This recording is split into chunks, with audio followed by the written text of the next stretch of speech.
E se a história não estivesse sendo escrita em papel, mas em memes, tweets e surtos presidenciais de madrugada? E se, em vez de tratados, o mundo estivesse sendo reorganizado ao som de risadas nervosas e gritos digitados em caixa alta? 7 semanas. Foi só isso que Donald Trump precisou para transformar a diplomacia global em um sketch de humor ácido. E o mais perturbador, ninguém riu não de verdade. Logo após tomar posse, Trump não perdeu tempo com ensaios. Ele subiu ao palco do mundo como um improvisador compulsivo, rasgando scripts, ignorando pautas, chutando as réguas da estabilidade internacional.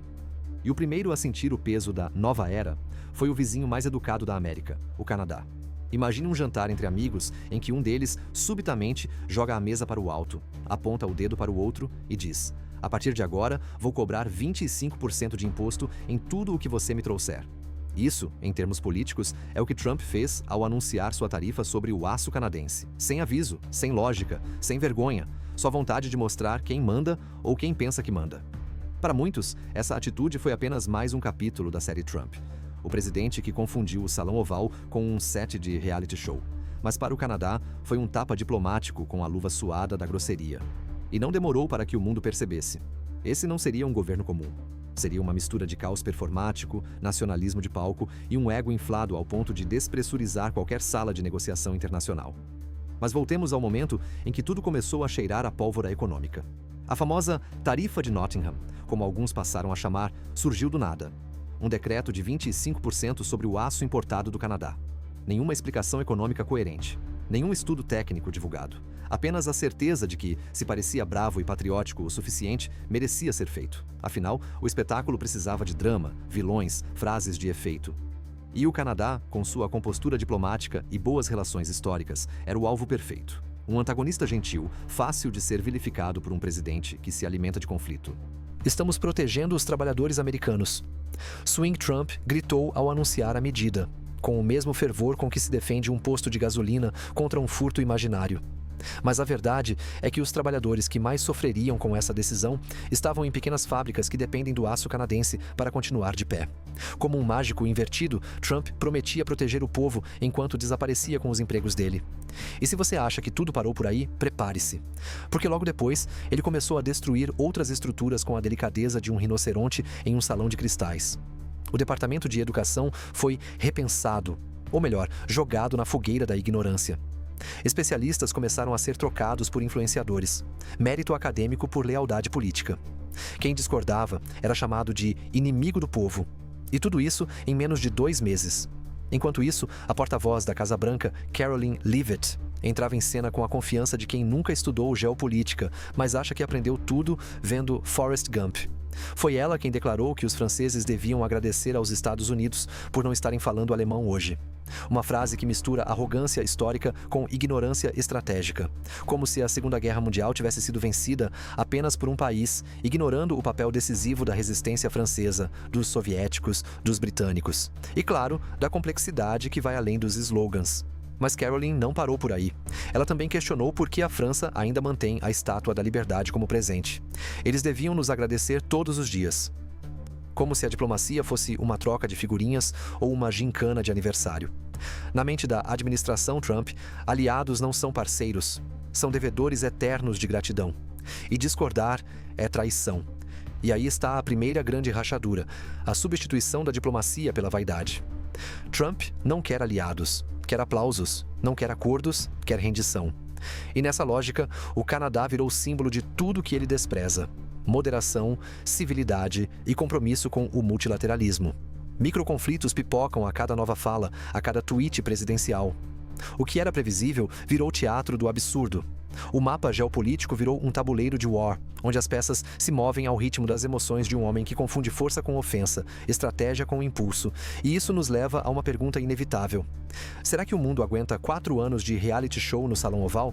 Ou melhor, será que ele sobrevive? Enquanto os mercados tremem, os jornalistas tentam entender a lógica por trás das decisões, e os países aliados se veem obrigados a montar planos B e C para lidar com um líder que governa com a impulsividade de um adolescente com acesso ilimitado à internet. Os Estados Unidos começam a perder o que tem de mais valioso: a confiança. Confiança dos investidores. dos parceiros, dos próprios cidadãos, porque uma coisa é certa: quando o mundo percebe que o capitão do navio está navegando com os olhos vendados e achando isso engraçado, ninguém quer continuar a bordo. Mas talvez a parte mais inquietante desse início de roteiro seja perceber que tudo isso, todas essas decisões, falas, surtos, imposições, são feitas não apesar da incompetência, mas com orgulho dela. Trump governa com o peito estufado, como se fosse o primeiro presidente a entender o mundo sem precisar de livros. Como se bastasse instinto para lidar com acordos comerciais complexos, tratados internacionais, políticas de segurança energética e relações com o Canadá. E o mais triste é que para alguns isso funciona, porque em tempos de desilusão, o espetáculo sempre vence o argumento, a raiva sempre fala mais alto que a razão, e quando tudo vira entretenimento, a tragédia é apenas mais um episódio. Espera aí, rapidinho. Você realmente acha que sabe quem manda no mundo? Porque o que você vê na TV é só a ponta do iceberg. Eu tô falando de segredos, decisões de guerra, influência global. Tudo que ninguém tem coragem de mostrar. Eu juntei tudo em uma coleção de e-books pesados, biografias não autorizadas, coisa de bastidor mesmo, leituras sem filtro, proibidas em plataformas digitais. Se você pensa por conta própria, esse conteúdo é para você. Clique no link do comentário fixado e veja agora antes que tirem do ar. Porque sim, isso incomoda a gente grande. Sabe aquele momento em que você está no sofá, cansado depois de um dia difícil, liga a TV só para relaxar e se depara com um reality show tão absurdo que você se pergunta: isso é sério? Pois bem, a diferença aqui é que o reality não está na TV. Ele está na Casa Branca. E o roteiro não é escrito por roteiristas, é impulsionado por impulsos, por improvisos, por vaidade. Nos primeiros meses de governo, Donald Trump não apenas cruzou os limites do que se esperava de um presidente. Ele quebrou a parede entre ficção e realidade, transformando coletivas de imprensa em shows de stand-up involuntário, entrevistas em sessões de desinformação e debates sobre programas sociais em jogos de espelhos. E tudo isso com uma confiança desconcertante, como se governar fosse apenas uma versão ampliada de comandar uma temporada de O Aprendiz. Mas a tragédia disso tudo é que, diferente de um programa de auditório, as decisões de Trump não geram apenas memes. Elas geram consequências reais. Elas aquecem ou esfriam casas, enchem ou esvaziam geladeiras. Lembra daquele programa chamado LIHEAP? Provavelmente você nunca ouviu falar e não tem culpa. É um programa discreto. O Low Income Home Energy Assistance Program ajuda milhões de famílias pobres nos Estados Unidos a pagarem as contas de aquecimento durante o inverno rigoroso. Imagine morar em Detroit, Buffalo ou Minnesota em janeiro, com temperaturas de menos 20 graus Celsius, sem dinheiro para o gás. O LIHEAP é a diferença entre um inverno cruel e um inverno sobrevivido. E o que fez Trump? Começou a jogar o programa para debaixo do tapete. Quando questionado por um repórter sobre o corte de verbas, ele não respondeu. Ele começou a falar de outros programas, de hipotéticos, de coisas que ninguém sabe o que são. Era como se, diante da pergunta: "Presidente, por que está cortando o aquecedor das famílias pobres?" ele respondesse: "Mas veja bem, o que é o calor? O que é o frio? O que é a pobreza, se você tiver fé?" E isso, que parece uma piada, era a resposta oficial, na sala de imprensa mais importante do mundo. Dada por um homem que acredita que ser vago é uma forma de sabedoria e que improvisar é sinal de autoridade. Como se o governo fosse um karaokê sem ensaio e o povo o refrão que ele pode esquecer sem culpa. E se a sua mãe tivesse que escolher entre pagar o aluguel ou manter o aquecedor ligado para o seu irmão caçula? E se a sua avó, com bronquite crônica, tivesse que dormir enrolada em 3 cobertores porque o programa que ajudava a pagar o gás foi cortado por um presidente que se nega a dizer claramente por quê? Isso não é ficção. É o dia a dia de milhões de pessoas que vivem com menos de $2.000 por mês e que, sob esse governo, passaram a ouvir que precisam se virar. E enquanto o frio congelava as casas mais pobres da América, Trump estava em Washington, congelando as relações internacionais. A cena: um encontro com o presidente da Ucrânia, Volodymyr Zelensky. O objetivo: assinar um acordo econômico crucial que beneficiaria os 2 países. O resultado: mais um desastre orquestrado por um homem que negocia como quem vende colchões em liquidação. Trump tinha a chance de firmar um pacto para ajudar na reconstrução da Ucrânia e, ao mesmo tempo, garantir acesso a recursos valiosos para os Estados Unidos. Em vez disso, decidiu usar o momento como chantagem política, tentando arrancar favores pessoais como se o Salão Oval fosse uma banca de apostas. O acordo fracassou, a Ucrânia perdeu apoio e os Estados Unidos perderam credibilidade. Trump apontou o dedo para Zelensky. Disse que o ucraniano estragou tudo, como se estivesse dispensando um estagiário que esqueceu de entregar um café. Um país inteiro foi jogado debaixo do ônibus por causa de um ego presidencial que não admite a palavra erro. E essa é uma constante nesse reality. A culpa é sempre dos outros. Da mídia, da oposição, da Europa, da Ucrânia, do Canadá, do aquecedor. Trump governa como quem joga banco imobiliário bêbado, batendo no tabuleiro quando perde, acusando todo mundo de trapacear e exigindo que as regras mudem no meio do jogo. E é aqui que a coisa deixa de ser cômica e começa a doer. Porque nesse jogo, quem perde é você, que paga mais por gasolina, que vê o preço da comida subir toda semana, que assiste seu fundo de aposentadoria evaporar como gelo seco, que ouve promessas enquanto sua conta de energia dobra no inverno, que vê seu país isolado enquanto o mundo faz novos acordos sem a América. E enquanto tudo isso acontece, Trump mantém sua tropa de choque em campo. Caroline Leavitt, a porta-voz que parece ter sido escolhida em um concurso de cosplay de consciência patriótica, segue defendendo cada decisão como se estivesse lutando contra alienígenas. Cada vez que Trump é confrontado, ela responde com um patriotismo teatral, frases desconexas e analogias que fariam um professor de história desmaiar. Sem os Estados Unidos, os franceses estariam falando alemão hoje. Zelensky traiu a América. Trump age dentro da Constituição. Estamos vencendo. Mas, vencendo o quê? Esse é o problema. Ninguém sabe mais qual é o jogo. Se é diplomático, econômico ou só um jogo de espelhos onde Trump grita América. Logos e seus assessores respondem Great Again. Zrenia sem saber do que estão falando. E nesse teatro do absurdo, nós somos figurantes. Somos a plateia que paga o ingresso mais caro e assiste tudo de mãos atadas. É como viver em um pesadelo cômico. Um looping de discursos vazios, inimigos inventados e promessas que evaporam no ar como vapor de uma xícara de café esquecida. Mas talvez o mais assustador de tudo seja perceber que isso não é um episódio isolado. É um padrão, um plano, um roteiro de destruição onde a desinformação é o principal ator. A cada coletiva, uma cortina de fumaça. A cada tweet, uma distração. A cada erro, uma nova teoria. A cada desastre, uma nova mentira. E no meio disso tudo, famílias congelando, crianças sem acesso à educação, países aliados se afastando, a economia flertando com o abismo, tudo em nome de um slogan, tudo por um bordão de marketing, tudo por uma narrativa que só funciona se você estiver disposto a esquecer a realidade. Mas a verdade insiste em aparecer. Nas contas de luz, nos boletos, na geladeira vazia, na solidão que cresce à medida que o governo se transforma em um espetáculo que só entretém quem está no camarote. Você já teve aquela sensação de estar assistindo a um episódio de comédia só que ninguém está atuando? É como se o roteiro tivesse sido rasgado, os atores tivessem surtado e a plateia tivesse sido trancada dentro do teatro, forçada a assistir tudo até o fim. Essa é a política americana sob Trump. Um teatro do absurdo, onde cada frase parece escrita por roteiristas bêbados e cada decisão soa como piada interna entre bilionários entediados. Mas eis o twist. Não é mais só sobre política. É sobre o riso e o riso virou arma. Jimmy Kimmel entendeu isso antes de todo mundo. Enquanto especialistas tentavam decifrar estratégias, enquanto diplomatas desfilavam cautela, Kimmel mirou no coração do espetáculo. A vaidade. Você se lembra da piada do Deeper? Parece boba, infantil até, mas foi cirúrgica. Kimmel não estava apenas zoando o ex-presidente. Ele estava desnudando a armadura de macho alfa construída por Trump com frases de efeito e ternos longos. Um homem que se gaba de sua vitalidade, mas que na paródia anda curvado por uma fralda geriátrica. Um símbolo de poder sendo reduzido, com ironia cirúrgica, a uma criança mimada de geriatria política. Trump não sabe lidar com o riso. Ele pode aguentar protestos, gritos, processos, mas não sabe reagir ao deboche. Porque o deboche revela o que ele tenta esconder, a insegurança. E é aí que entra a força de nomes como Jimmy Kimmel, Meryl Streep, Bill Maher. Eles não enfrentam Trump com argumentos frios, eles o enfrentam com espelhos. Espelhos que distorcem sim, mas que também revelam. Quando Meryl subiu no palco do Globo de Ouro e criticou, sem citar nomes, a imitação de um jornalista com deficiência feita por Trump, ela não gritou, não ofendeu, apenas descreveu. E essa descrição foi mais devastadora do que qualquer grito. Trump precisa do palco, mas quando ele é o alvo e não o centro, ele se desestabiliza. E isso mexe com algo mais profundo, a imagem.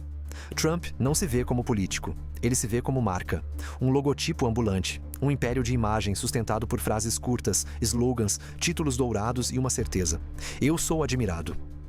Quando essa admiração é corroída por piadas que viralizam mais do que seus discursos, o império treme. Mas há algo ainda mais perturbador aqui. As piadas estão nos protegendo.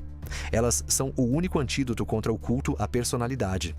Enquanto alguns líderes se tornam intocáveis por medo ou reverência, o humor, quando bem feito, fura o escudo. O que acontece quando a única oposição real ao poder vem da comédia?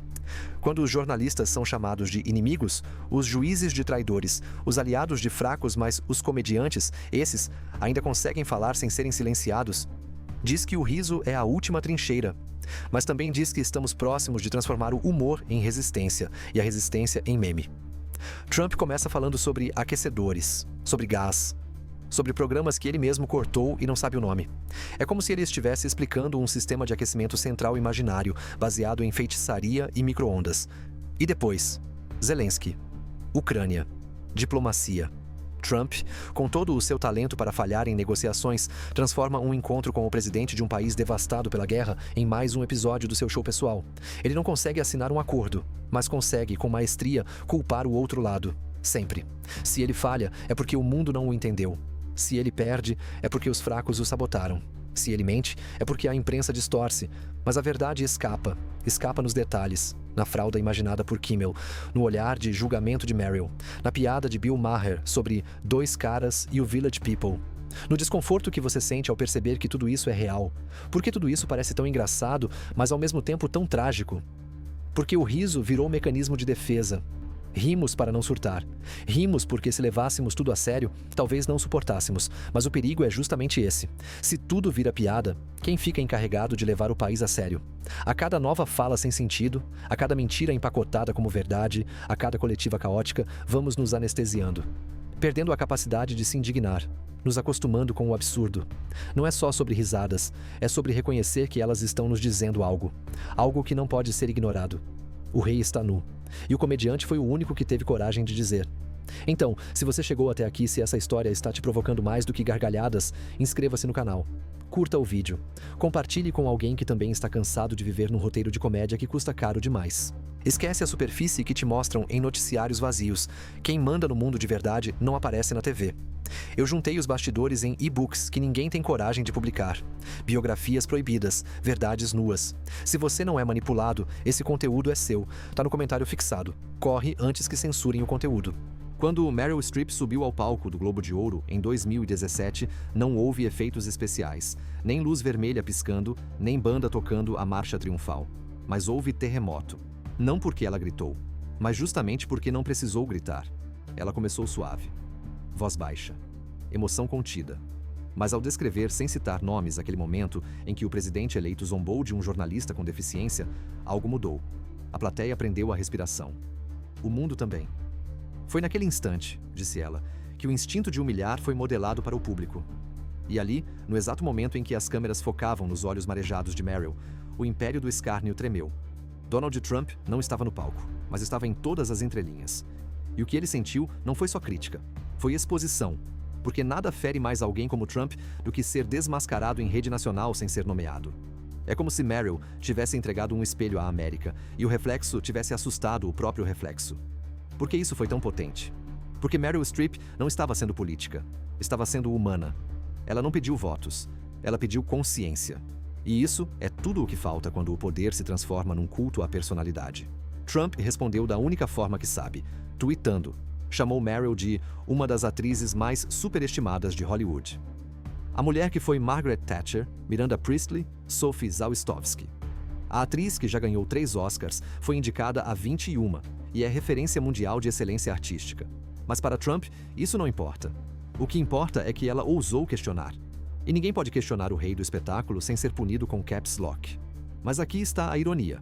Ao chamar Meryl de overrated, Trump assinou seu próprio atestado de insegurança. Porque só alguém realmente frágil se sente ameaçado por uma mulher falando com calma sobre o valor da empatia. E mais, só alguém absolutamente refém da própria imagem precisa desqualificar o outro para proteger seu trono de papel machê. E não foi só Meryl. A essa altura, Hollywood inteira já estava em pé. E não em um protesto barulhento, mas em uma coreografia refinada de olhares, discursos, prêmios e, sim, ironias. Jimmy Kimmel, no Oscar, alfinetou. Robert De Niro, em público, mandou. Trump é estúpido. Stephen Colbert, toda noite, oferecia uma mistura de comédia e catarse. Seth Meyers, Trevor Noah, Samantha Bee, todos transformaram a política americana numa radiografia diária da insanidade. Por que um presidente tão preocupado com fazer a América grande de novo se ocupa tanto com o que os comediantes e atores estão dizendo sobre ele? Por que ele sente a necessidade de rebater piadas com comunicados? Simples. Porque ele sabe que perdeu o controle da narrativa. Porque, enquanto ele tenta dominar pelo medo, Hollywood responde com humor, arte e talvez o pior para ele, sarcasmo. E sarcasmo, Trump não sabe administrar. Porque o sarcasmo exige autoconhecimento. E autoconhecimento não cabe num feed de autoafirmação. Aliás, vamos falar sobre esse comportamento de palco? Trump não governa. Ele se apresenta. Não discursa. Ele improvisa. Pense nisso.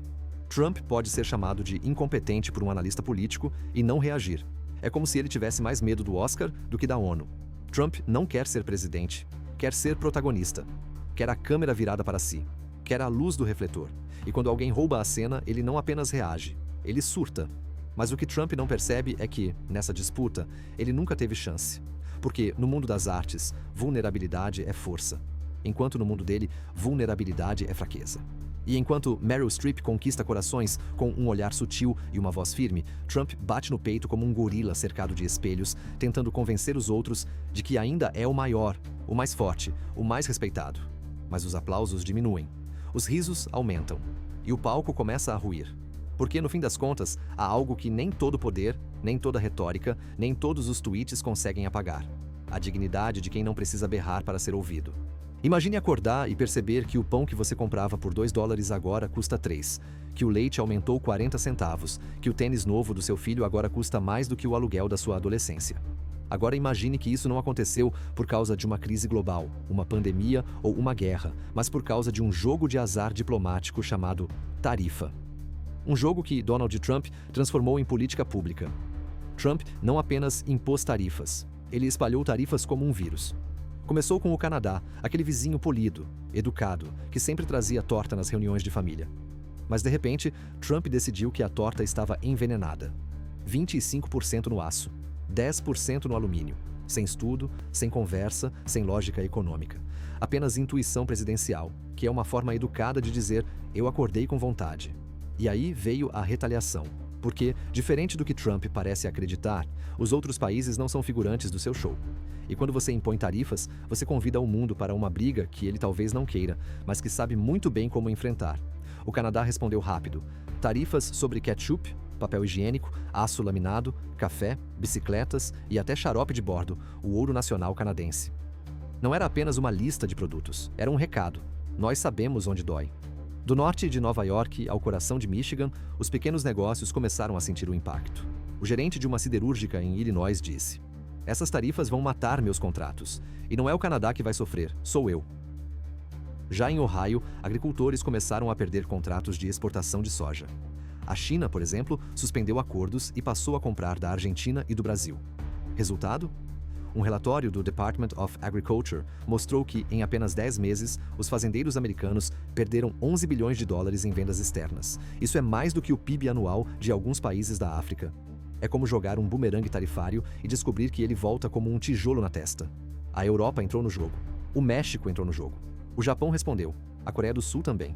E de repente, os Estados Unidos, a maior economia do planeta, estavam cercados por aliados que agora pareciam cansados da arrogância, da imprevisibilidade e do show.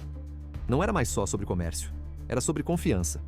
E aí entra o grande colapso: o isolamento. Em julho daquele ano, uma pesquisa da Pew Research mostrou que a confiança global nos Estados Unidos como líder mundial havia caído para 32%, o menor nível desde a Guerra do Vietnã. E não era só estatística, era perceptível. Os acordos comerciais começaram a ser fechados sem a presença americana. O Canadá e a União Europeia assinaram o CETA. O Japão, Austrália e 11 outros países assinaram o CPTPP, o mesmo acordo do qual Trump tirou os Estados Unidos no primeiro mês de mandato. Enquanto o presidente tuitava em letras garrafais sobre vitórias comerciais, o mundo seguia em frente sem ele. Enquanto o presidente comemorava a vitória do aço americano, a General Motors anunciava o fechamento de 5 fábricas. A Harley-Davidson movia sua produção para a Europa. E empresas como Apple, Nike e Levi's alertavam: se a guerra tarifária continuasse, milhares de empregos seriam extintos. E é aqui que a narrativa começa a doer. Porque não estamos mais falando só de números. Estamos falando de vidas. Uma mãe solteira em Iowa, que viu o preço da comida subir 18% em 6 meses. Um veterano de guerra que perdeu o emprego na linha de produção de autopeças e teve que voltar a trabalhar aos 67 anos como segurança noturno. Uma família de imigrantes em Milwaukee que precisou vender o carro para pagar as contas médicas porque o seguro aumentou e o emprego sumiu. Trump dizia que as tarifas eram para proteger os trabalhadores americanos. Mas o que se via era o oposto. Trabalhadores protegendo o pouco que ainda restava. E o mais cruel é que, no meio do colapso, Trump continuava aparecendo em comícios lotados, jogando chapéus vermelhos para o alto e dizendo que tudo estava indo muito bem. Uma espécie de maestro descompassado regendo uma orquestra que já havia saído da sala há horas. Mas como todo show precisa de clímax, veio o momento em que Trump levou a guerra econômica a um novo patamar. Ele começou a usar tarifas como chantagem política. Contra a China, contra o México, contra a França e, de novo, contra o Canadá. Era como se cada país que ousasse discordar fosse punido com uma nova taxa. O que acontece quando você impõe tarifas ao mundo todo e o mundo para de comprar de você? A resposta está nas prateleiras vazias de supermercados, nos relatórios de queda do PIB, na quebra das linhas de crédito para pequenas empresas, na Bolsa de Valores que, em 2019, registrou o maior índice de volatilidade desde a crise de 2008. Trump dizia que estava reconstruindo a indústria americana. Mas os dados do próprio Departamento do Trabalho mostravam queda no número de empregos industriais pela primeira vez em 12 anos. E mesmo assim, ele sorria, porque para ele a narrativa é mais importante do que a realidade. Se o povo acreditar que ele está vencendo, não importa quantas derrotas estão sendo contabilizadas nos bastidores. Afinal, o mesmo homem que dizia que ninguém entende mais de comércio do que eu, uma vez declarou que as tarifas seriam pagas pelos países que exportam.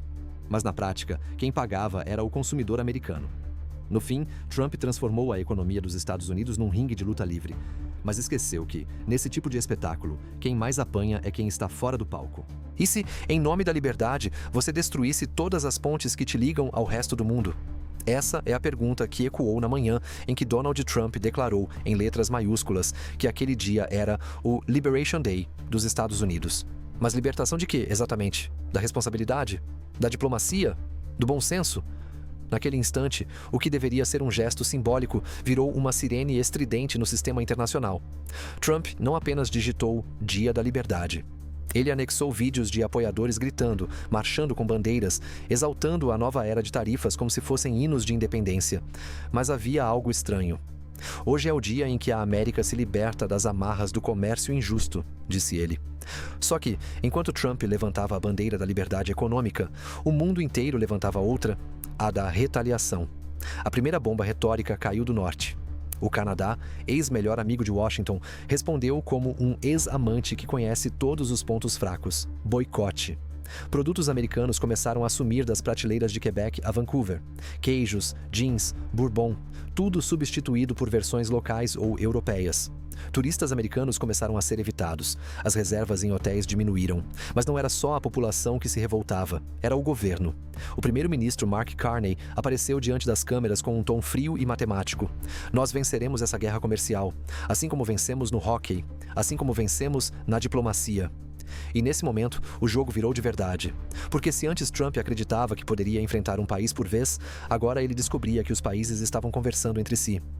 E quando aliados se unem, o tirano grita sozinho. O Reino Unido se posicionou. A França foi à televisão dizer que os tempos do Império Americano haviam acabado. A Alemanha simplesmente deu de ombros e apertou os acordos com a China. E o Japão, sempre discreto, começou a reestruturar sua cadeia de suprimentos para não depender mais de nada vindo dos Estados Unidos. Trump, claro, não entendeu e respondeu com mais teatro. Se vocês não querem negociar comigo, então todos vocês vão pagar tarifas. Todos. O mundo. Como se o planeta inteiro estivesse no banco de trás do seu carro e ele dissesse: se ninguém se comportar, eu viro esse volante agora mesmo. E se você acha que isso é exagero, considere o seguinte. Naquela mesma semana, o Brasil, a Coreia do Sul, o México e a União Europeia formalizaram uma aliança comercial sem os Estados Unidos. Chamaram de Nova Ponte Econômica do Atlântico. Um nome elegante para dizer: nós seguimos sem você. E isso não é só política, é sobrevivência. Porque enquanto Trump berrava slogans e digitava com raiva no Truth Social, o mundo precisava continuar produzindo. Precisava de chips, de soja, de semicondutores, de insulina. E os países descobriram da forma mais dura que não podiam mais confiar nos Estados Unidos para isso. Como confiar se a qualquer madrugada o presidente acorda e decide mudar toda a política externa com um tweet? Foi então que as empresas começaram a fugir. Apple iniciou o redirecionamento de produção para o Vietnã. Ford expandiu suas operações no Canadá. Até mesmo a Boeing, a gigante americana, começou a abrir linhas de montagem na Europa discretamente, sem estardalhaço, como quem sai de fininho de uma festa estranha. Trump comemorava. Mas a realidade, o que se via era um país entrando em colapso. A inflação subia, o dólar balançava. Enquanto isso, nos bastidores, a equipe econômica da Casa Branca tentava desesperadamente conter o dano. Um memorando vazado revelava a expressão Protocolo de Contenção Diplomática. Traduzindo, plano para apagar o incêndio que o próprio presidente provocava toda vez que abria a boca. Mas os incêndios estavam se espalhando. Na Califórnia, protestos se intensificavam nas universidades. Na Pensilvânia, caminhoneiros se revoltavam contra o aumento do diesel. E no Texas, pecuaristas pediam socorro. A China havia cortado 80% das importações de carne bovina dos Estados Unidos. O Liberation Day, de Trump, começava a soar como piada interna entre assessores que não sabiam mais como dizer não para o chefe. E então veio o golpe final.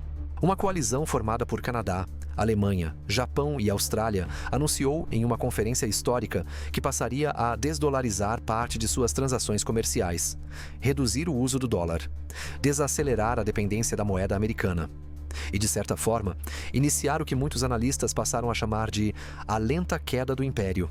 A Casa Branca, pressionada, disse que era tudo uma conspiração global contra os Estados Unidos. Mas o mundo sabia. Não era conspiração, era consequência.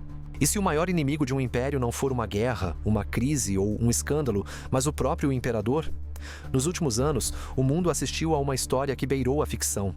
Um roteiro onde o protagonista confundia palco com poder, manchete com mandato e aplauso com autoridade. Onde as decisões não nasciam de gabinete, mas de surtos noturnos em redes sociais. Onde os aliados viraram inimigos e os inimigos viraram desculpa para tudo. Onde o patriotismo virou produto, a liberdade virou pretexto e a crise virou entretenimento. Uma onda de cansaço de viver num país onde o preço do ovo virou o termômetro da presidência começou. Onde cada piada de Jimmy Kimmel gerava uma resposta diplomática mais rápida do que um furacão. Onde os aliados históricos pararam de ligar. Enquanto o povo empobrecia, o discurso se enriquecia. Enquanto o dólar tremia, o ego se inflava. Enquanto o mundo mudava, Trump repetia: estamos vencendo. Mas ninguém mais acreditava. Ele destruiu o próprio império da mesma forma que o construiu, com exagero, impulsividade e um medo profundo de ser esquecido. Mas ele não será esquecido. Será estudado. Será analisado como um fenômeno que desafiou as estruturas da democracia moderna e quase venceu. Porque, no fim, as instituições resistiram. A imprensa persistiu, o povo se organizou e os aliados que restaram reergueram pontes sobre os escombros. E, finalmente, o povo americano entendeu. Entendeu que a liberdade não se declara com uma hashtag. Ela se constrói, com diálogo, com responsabilidade, com limites, com empatia, com líderes que não tenham medo de parecer humanos e que não precisem do aplauso constante para saber que estão no caminho certo. Hoje, o palco está vazio. A luz baixou. O espetáculo terminou. Mas a pergunta fica: o que vamos fazer com tudo isso? Você que acompanhou essa jornada até aqui tem um papel nisso. Se essa série tocou você de alguma forma, se você se viu nessa história ou se enxergou algo que precisa ser dito em voz alta, inscreva-se no canal, curta, comente, compartilhe. Obrigado por ter ficado até aqui.